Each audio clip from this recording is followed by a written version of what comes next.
This week, I get all my 8-bit holes filled by He Is Coming. Then a slew of new content and challenges will be available in the Night Watchers, the upcoming DLC for Against the Storm. Then Doom Guy has VATS in the new Fallout Bakersfield mod. On top of that, a good show needs a good crew, and Amazon's best finished Fallout and jumps straight into Mass Effect. Then RimWorld takes you to the final frontier in its new DLC called Odyssey. Finally, we list our top 3 levels in video games. Hi, Nick here, and I'm going to be honest with you, Princess Peach. Mario's favorite level is not your castle. Hi, I'm Josh, and as a gamer in his 30s, I need VATS to pee. And I'm Andy. This is Video Game Tango. Hey, everybody.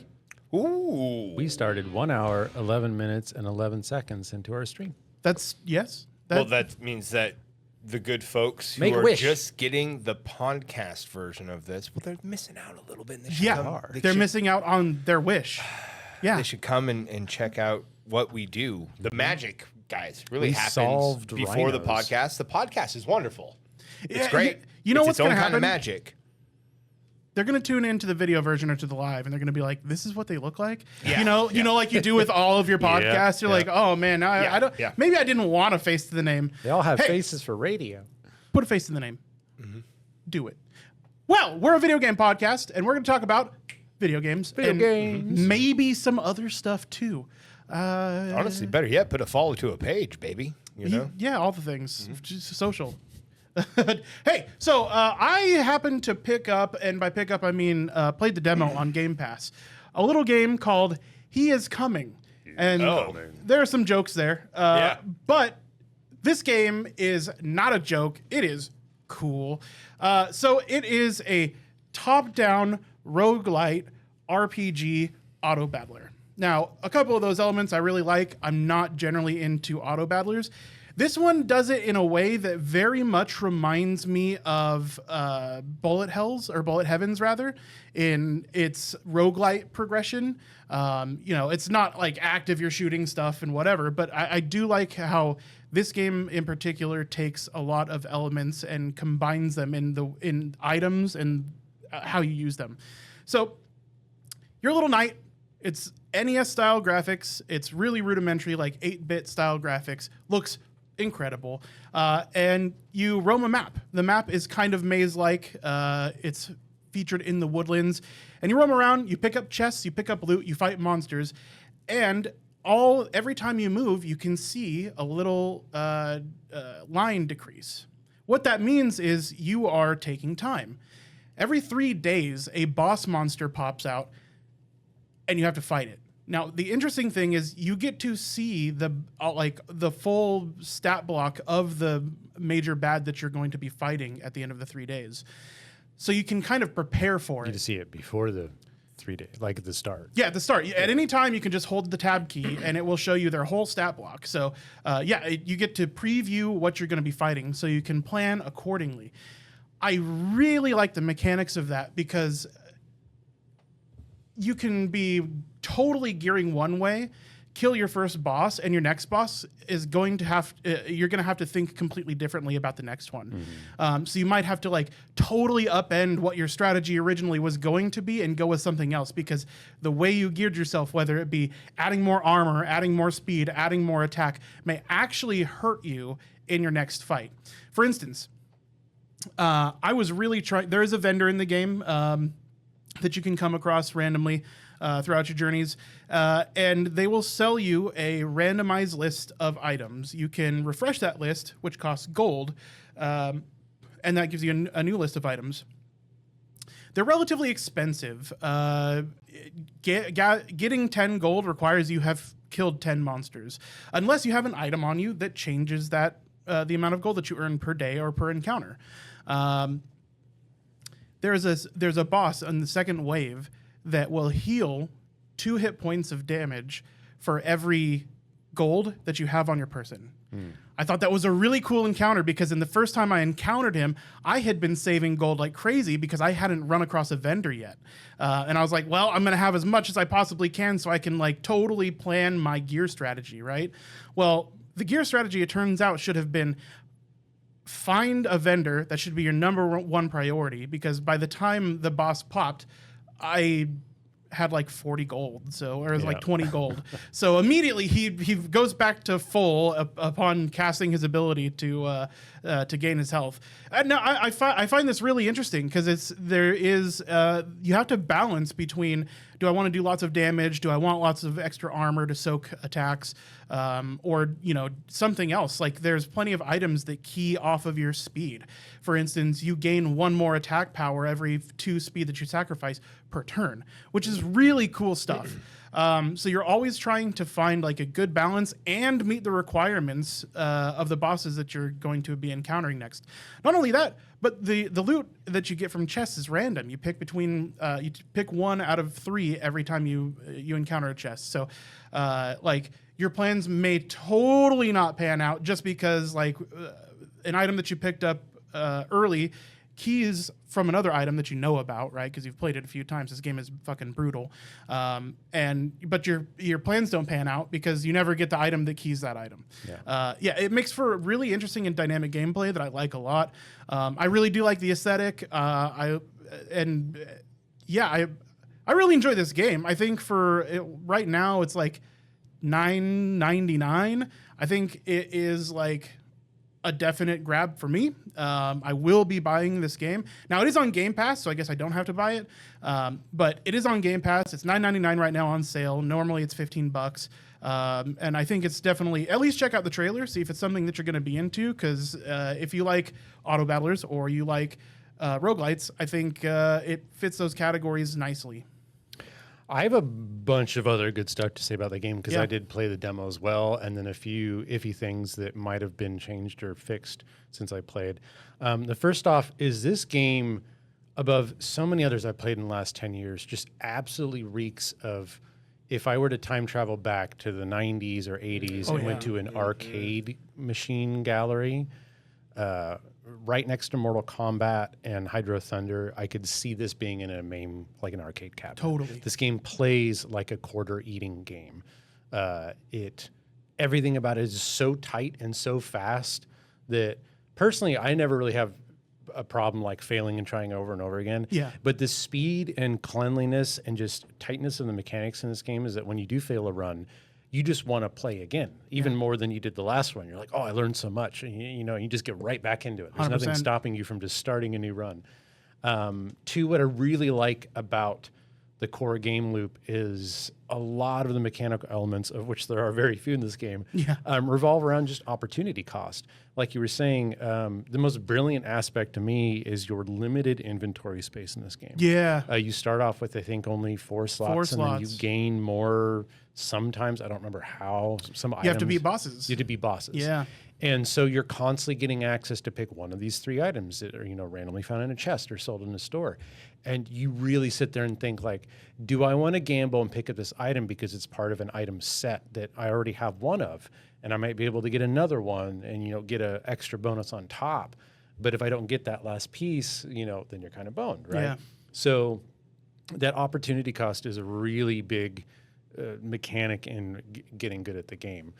3, I really like how they do meta progression, where the only thing you unlock is more items, right? Yeah. And I think you unlock them by beating bosses. Yeah, or there are meta achievements that you can. So it's not achievements, necessarily by beating the boss. You even losing to a boss under certain conditions will grant you a permanent so item. achievements unlock new items. They don't give you flat stats. You're not going to keep playing runs, and your runs you just start a new run stronger and stronger. Yeah, no. It's just they're widening your options. Yeah. Right. They're side grades. They're increasing the loot pool. Yeah. Yeah.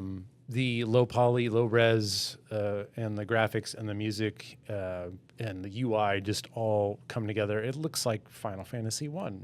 Yeah, it really does. It's fantastic. The only problems and worries I saw with the demo, which again could easily be fixed, is that it was clear some items were a lot more useful repeatedly. They were safer picks than other ones, right? For sure. Like one thing you'll find pretty quickly is that enemies have a speed modifier. And if you have a higher speed modifier, you go first.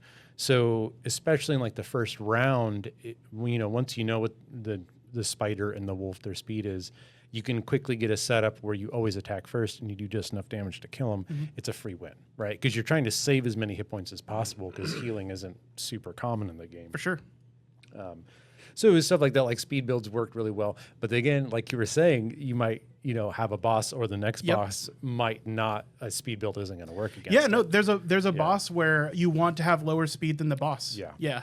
And which is nice. It does mean that it can be frustrating if, especially like you get that double whammy of like getting a really good build together online quick and feeling powerful. And then the next boss is like, you have to entirely pivot if you want to beat it. And then you can't just due to bad RNG, which again, that gets really my only worry is there's a lot of items in the game. And every time you're unlocking a new one, you are diluting the item pool, right? Each chance of getting any individual item gets smaller and smaller as you add more items to the pool. So hopefully, I mean, it wasn't a huge problem in the demo, but just knowing that there are hundreds of items, hopefully they've balanced them all well, that, a good chunk of them aren't going to be like, these are so situationally useful that you wouldn't pick them except in very specific circumstances.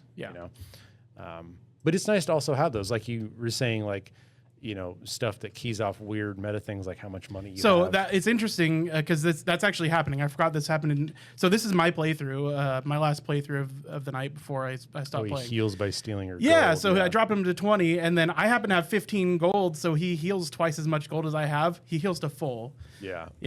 So there goes that run. Yep. And just because like I didn't make it to a vendor in enough time, I thought I had more, but I didn't.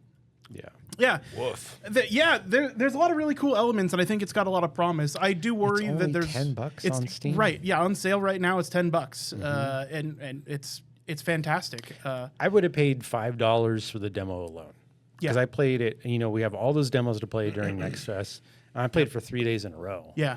I got like 6 hours out of the demo just playing it over and over again. Yeah, I picked it up today while I was listening to a podcast, and I got 4.5 hours in before I had to stop. Don't let the early access scare you off. No, this is a little indie game. The demo alone, like I said, was worth money. So now that it's fully out, especially if it's on Game Pass too, then it's essentially free. I mean, are you kind of nerdy? Are you in your 30s or 40s? Yep. Do you like D&D and fantasy? Then this motherfucker's for you. He's coming, and he's coming for you.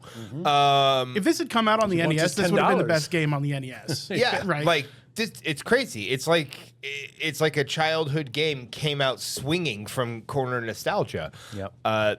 So I mean, kudos to them. It very much, like Nick says, looks like a fucking quarter eating machine game where it's like, I'm gonna stand here all day and just feed quarters in per run. Additionally, Looks great. like it's got a lot of replayability, and the games are really quick. Like you can do a full run in under 5 minutes. Like get to the second boss and die. Maybe not the third boss, but like seriously, if you have 10 minutes, you can get at least a run in. They need to get this on phones. 100%. Right away. That's what I was going to say. Is this perfect needs phone game. to come to mobile. And on top of it, they have multiplayer, which I'm pretty sure launched today. Oh yeah, that wasn't in the demo. You can, instead of fighting an enemy boss, you fight another player. Yeah, there's which is asynchronous really cool. PvP. Yeah. What? So I'm looking forward to getting into that after I better learn the ropes. I need to have some kind of memorization of items and how they work together before I want to jump in with players that have been playing longer than me. But man, it was a fun little trip, dude. I had a good fun few hours, and it's one of those games that I'm like absolutely jonesing to get back to. So Very nice. that is He Is Coming. So for my stuff, yet another week of a lot of sad stuff, but I found a unique, funny, sad stuff. As of today, more time has passed between now and the release of Duke Nukem Forever than the release and the game's announcement. Between an announcement and release was 24 years. I hate that. And now it's been 5,157 days since the game came out. Ugh. Yeah. I mean, that was during to the peak king, Xbox baby. 360 days. That was an ongoing meme. It took longer than the Manhattan Project. It was just, what a thing. A couple new fun things. We talked about Abiotic coming out into 1.0. Check that out if you haven't already. One of my favorite games, Against the Storm, is getting its next DLC at the end of the month. This one is called Night Watchers. Against the Storm is so good. It knows exactly what it is, and the way the mechanics work. These new DLCs come out, they'll add like one new race, one or two new types of maps, and a handful of new modifiers. And because of the structure of the game, that provides exponential amounts of content, right? A new race is like an entire new species that behaves differently than the others. They have different wants and desires. They get happy or mad at different rates. They have more or less resolve and resilience and greed. The resources they're good at making, the buildings they want to work in. All these things mean that when you roll them, you get favorites, but there's so much interplay between the different races in the game that you might have a race you really like, but they don't pair with other ones, right? So then you have to work around that. They're introducing some new mechanics that I really like in this one. The new race, the Bat People, they're all about survival of the fittest, and apparently they'll have mechanics where your weaker races you can excommunicate, exile, or execute other villagers, and it gives you like resolve bonuses and speed bonuses, which is a huge kind of payoff or trade-off, I should say, because you don't want to lose your villagers. You need those to survive the storm. And the two new maps kind of are counterpoints to one another. One of them is up in like the Rocky Highlands where there's not a lot of common easy resources, so you have to resort to trading with thieves guilds. And they have interest rates and whatnot that they will come calling on in the future if you cannot pay them off in time. So that's a fun gambling mechanic. And opposite that is the new bamboo map where the rains have washed away all the fertile soil used for your farms, which is the only way to get consistent permanent food. So instead, there's a giant owlbear-like creature, big old panda hawk thing, that you can give a bunch of resources to, and its waste becomes fertilizer, and you get to create your own farm fields, which is interesting because normally you don't get to choose where the fertile ground is, right? Oh, sure, yeah. So one map's all about gambling and seeing if you can make enough money to pay off your interests, and the other one's about paying a bunch of resources up front to permanently assure a thing, right? But you have to pay all those resources up front as opposed to borrowing them up front, right? Oh, that's cool. Really cool thing. 27 new tracks. The soundtrack for this game, it is so good. I love it so much. It is on point. And yeah, that is coming out, I think, at the end of the month.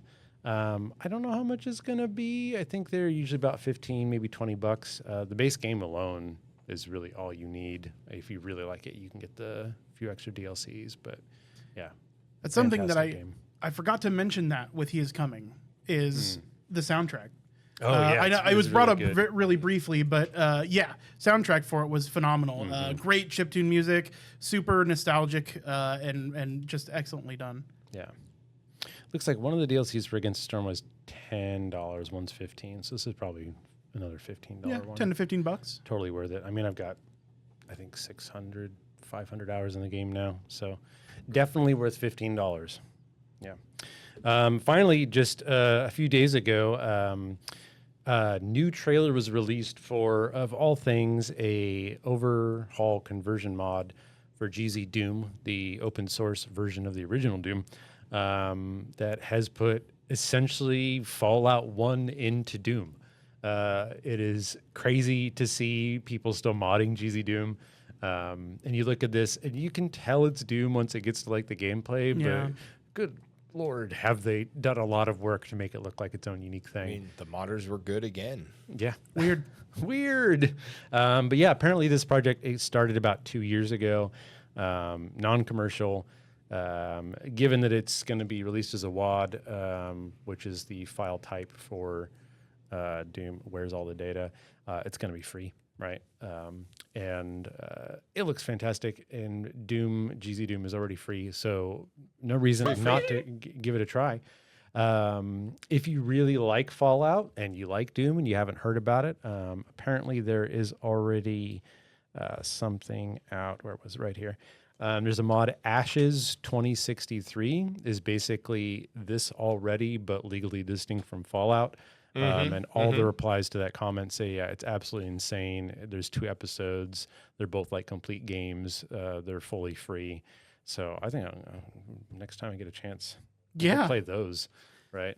The idea of having like a slow survival horror version of Doom is really interesting. I've played some mods for Doom, and there's some really good ones out there, and they can completely change. You know, it's not always the fast-paced, frenetic, tearing, ripping guts that Doom is. So, I mean, there's a lot that you can do with that, and it's an engine, right? There's a lot you can do with it. I just realized I don't think I mentioned the name. It's Fallout Bakersfield. Yes. It's all over the major news sites, Polygon and all that. It looks that good.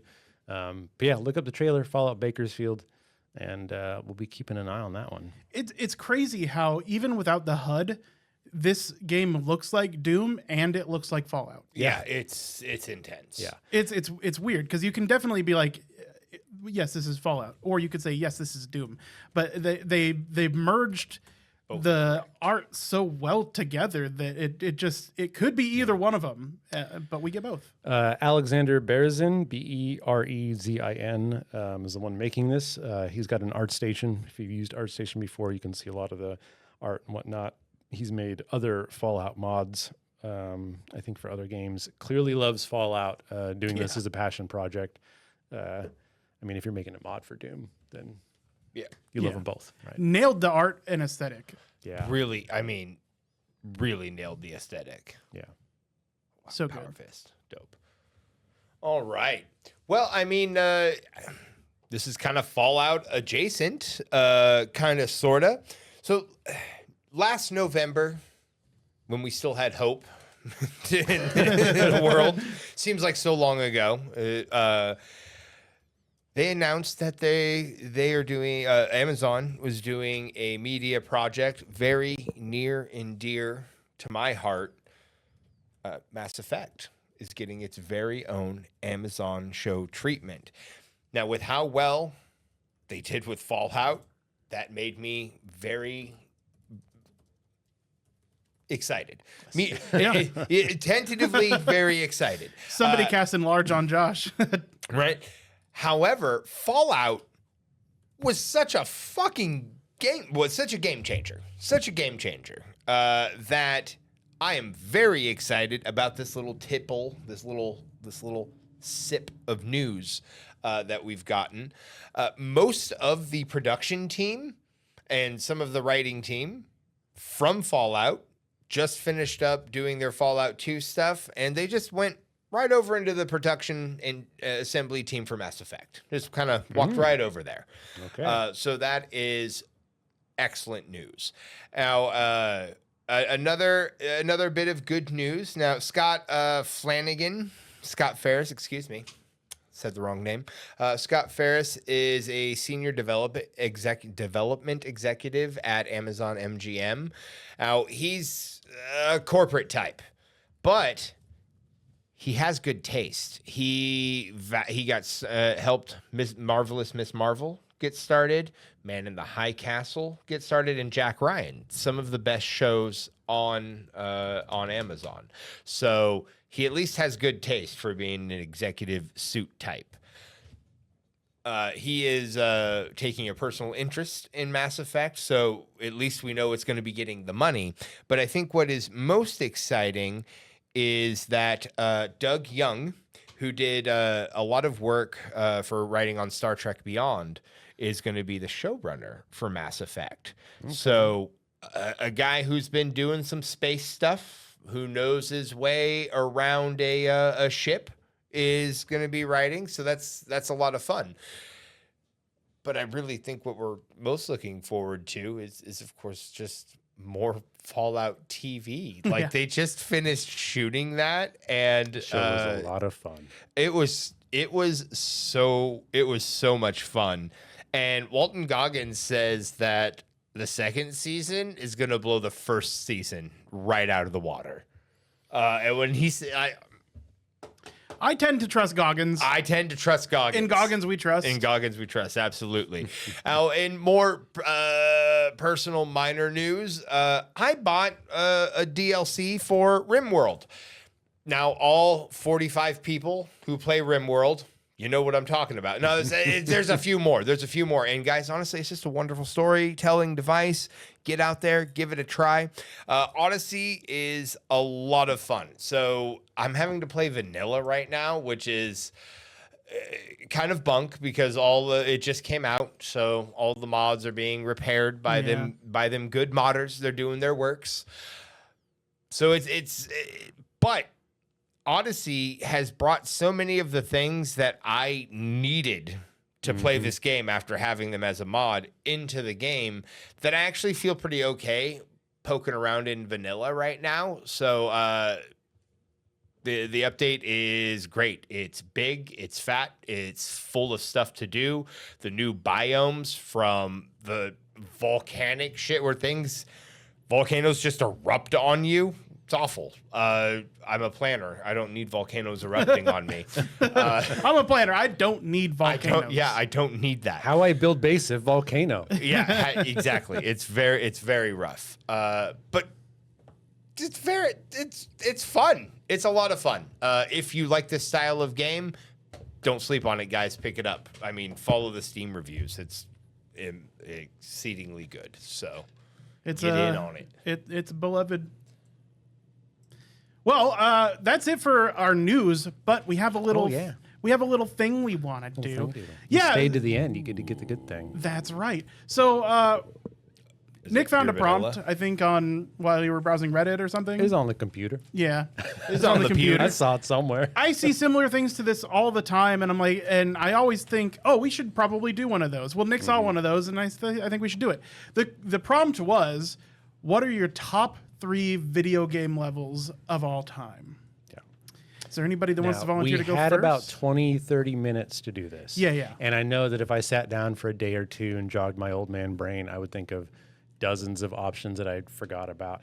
I looked up when I was outside, like what common favorite levels were. And I was like, oh yeah, there's a lot of good ones. But I really like mine. So I started with 3, and then I have 2 that I guess are technically levels, kinda. That I will have as honorable mentions. I mean, it's hard to categorize level when because there's a lot we're of talking games about that like, don't have are there them. levels in Final Fantasy games? Right. I mean, there's full scenes, that beat by beat could be construed as a level. Yeah. But my top one, it had probably the most impact on me at an early age was level 2 of Diablo, where you find the butcher. Yeah. Especially when you're new to the game and everything. If you haven't played Diablo, it's a survival horror action RPG, and you go to, some people have it, right?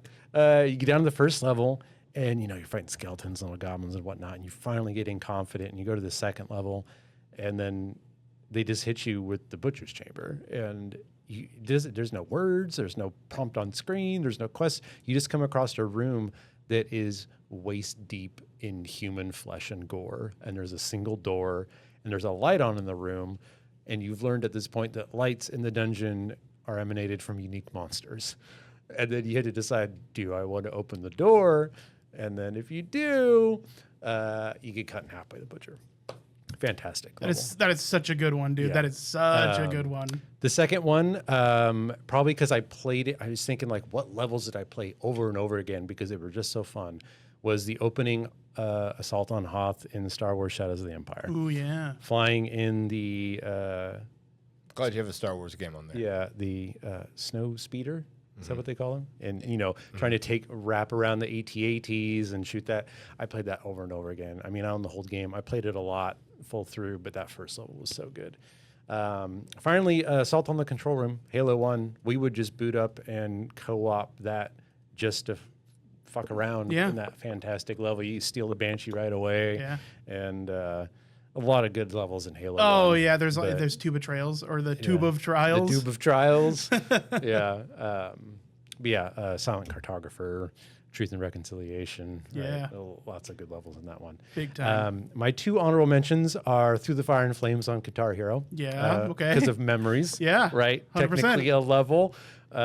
we would get absolutely hammered and try to get as close to 100% as we could. I don't think any of us ever made it, but we got close. No, we definitely beat it. I think I capped out at like 94%. No. Well, I mean, we didn't 100% the track, but we would. Oh yeah, finish we the could track. play Yeah, through yeah, the track, yeah, yeah. but like, I never quite got to 100%. No. Also, just from memories, the Hyrule Castle in Super Smash Brothers.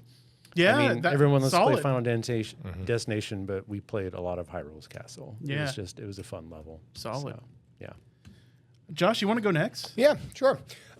So for me, one of the things that made it so I was a gamer and not just a guy who liked video games was playing KOTOR, Knights of the Old Republic. yeah. And one of the, if you haven't played this, so I'm spoiling a big thing for you. So, I mean, get over it. 30-year-old game. When you go and you board the Leviathan and you find out that you are, in fact, Darth Revan, getting a new life, and you're trying to save Bastila, and it's just there so many big feels, big feelings, big battles, lightsabers. It's awesome. Honestly, the game was just great, but that moment, I remember having to put my controller down and being like, "What? What?" Like it hit fucking hard. Hit hard. Another one is, and it's because I have achieved this 2 times now, the Mass Effect 2 Suicide Mission. It's like 3 kind of levels all in one, but if you do it in the right way, it's not a suicide mission, and you get to give them the double birds as you zip off. Truly just a spectacular moment. And again, heart-wrenching, because the first time you play it, you're like, you just shot him in the face. I have spent 20 hours cultivating a friendship with him, and you shot him in the face? Yeah. So, hits hard the first time. And then finally, just again, a magnum opus of storytelling, a game where you can lose yourself for hours just riding on the prairie or looking up at the night sky. But that last fight, that last mission, when you're in Red Dead 2, if you haven't figured it out yet, that last fight mission where you're running and then Micah Bell catches you at the top of that mountain and you riddled with tuberculosis and regret. That's all you have left to fight with. Yeah. TB and sorrow. TB and sorrow, baby. Coming at you hard. That fight scene is, again, just like a heart-wrenching moment in gaming. Now, I did have a couple of honorable mentions. One from 64, Mario Kart 64, playing Wario Stadium. That had to be one of my absolute favorite Mario Kart levels. 100%. I have Donkey Kong, the original game, not the barrel throwing thing, but Donkey Kong Country, Mineshaft Maladies, because that was the level I always had to have my dad help me beat. Yeah. So that was just it was not my favorite level to play, but I convinced my dad to pay attention to me. Yeah. So that was fun. And then finally, I threw a Halo one in there as well, but it's Blood Gulch, because that's when I really, we played bonded. A lot of we played a lot of Blood Gulch, and like Battle Creek, turned out it was a formative moment, as it turns out. So Blood Gulch, Halo. But when you said the silent cartographer, I was like, oh yeah, that would have been a good one there too. So yeah, those were my little honorable mentions there, real quick. Well, I'll just get this one out of the way, because this is in my top 3. Is the silent cartographer. Okay. So turns out Halo 1 was kind of a good game. So I was torn. Several levels in Halo are just completely iconic, but it's the first time you meet hunters, which is crazy and weird. It's the first time you can do warthog jumping, like at least to some effect. Like we spent I spent even by myself, but also with you guys, trying to get to different places, doing grenade jumps and like trying to break the game. And the silent cartographer is, I think, extra special for me, at least in the campaign for Halo 1. So that's crazy. All three of us have Halo. Yep. Yeah. And nobody said the library. Nobody would say the library. Like there is nobody. You brought it up earlier, which I was like, are we going to have this on the list as well? But the Shinra building from Final Fantasy VII. Okay. In both its original form and the remake. I think they're both absolutely incredible. Like when I was playing through the remake, I'm like, this is the Shinra. Like I'm here. Yeah. I'm here in one of the most like nostalgic places in the world for me. The Shinra assault on the Shinra building and the aftermath of what happens there is the culmination of the initial storyline that gives life to the game and explains to you through your actions what this game is about. Yeah. Right. That's really that is the opening of it is the end of the beginning. Yeah. And you know from there on out what your mission is, and you care after that point. You're like, okay, here we go. It's the first time there's mention of Sephiroth. You still have, in the OG at least, you haven't seen him yet. Yeah. But you learn of this legendary person, this legendary being that exists, and he's back. And you learn of Genova. And it's 100%. The game changes, right? It was about one thing this entire time. And when you learn the full extent of it by the end of the Shinra building, the game has changed.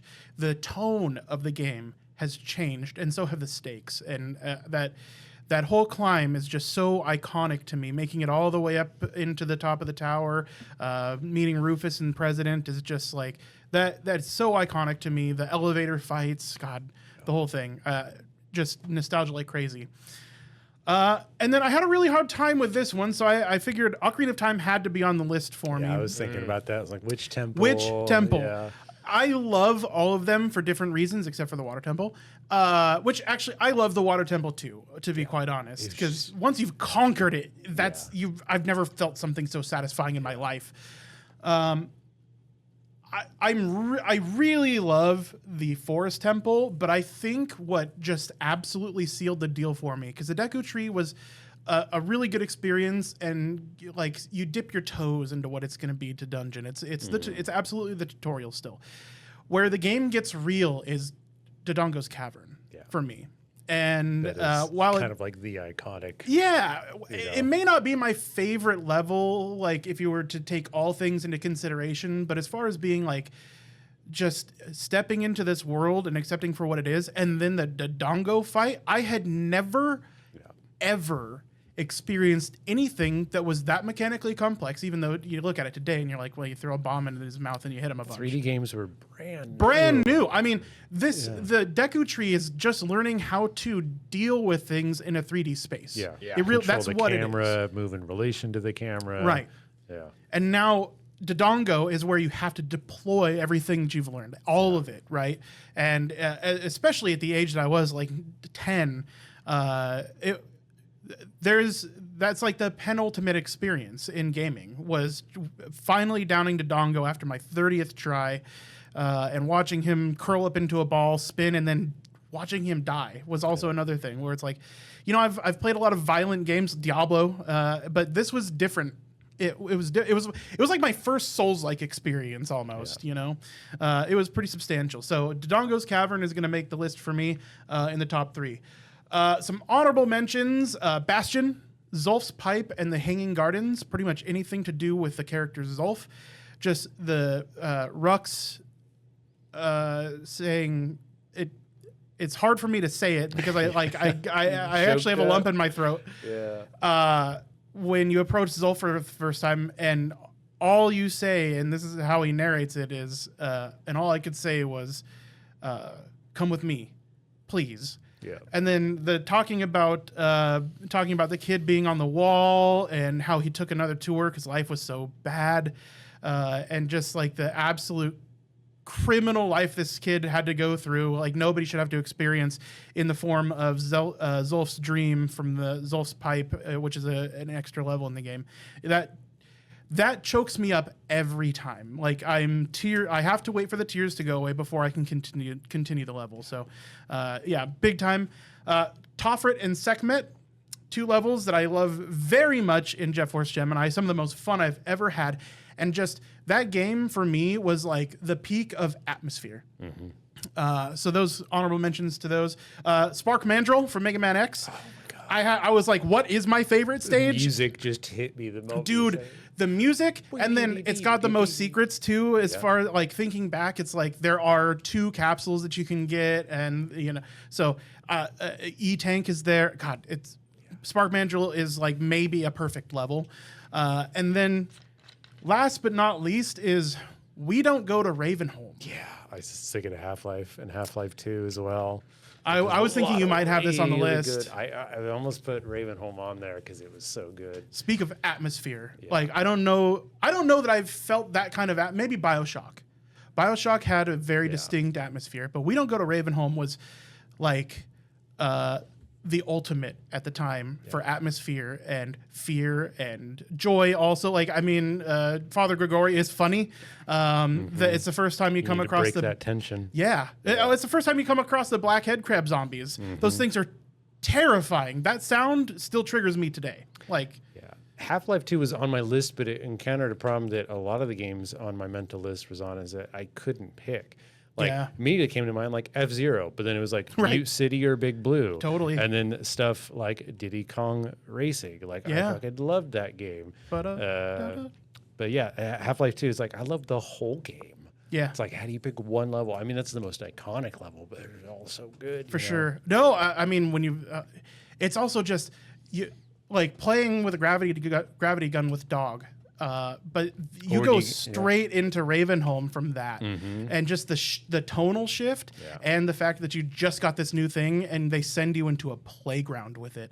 Like there's stuff to create fires. There's hacksaw blades everywhere, and just like meat hooks swinging around, and everything is so dangerous. And so are you with that gravity gun. So, just that playground that they send you to that is Ravenholm, plus the atmosphere is just off the charts. Well, hey, send us your favorite level. You can do it by YouTube, by email, by YouTube comments, send us an email, or a voicemail at videogametango.com. Message in a bottle. Baby.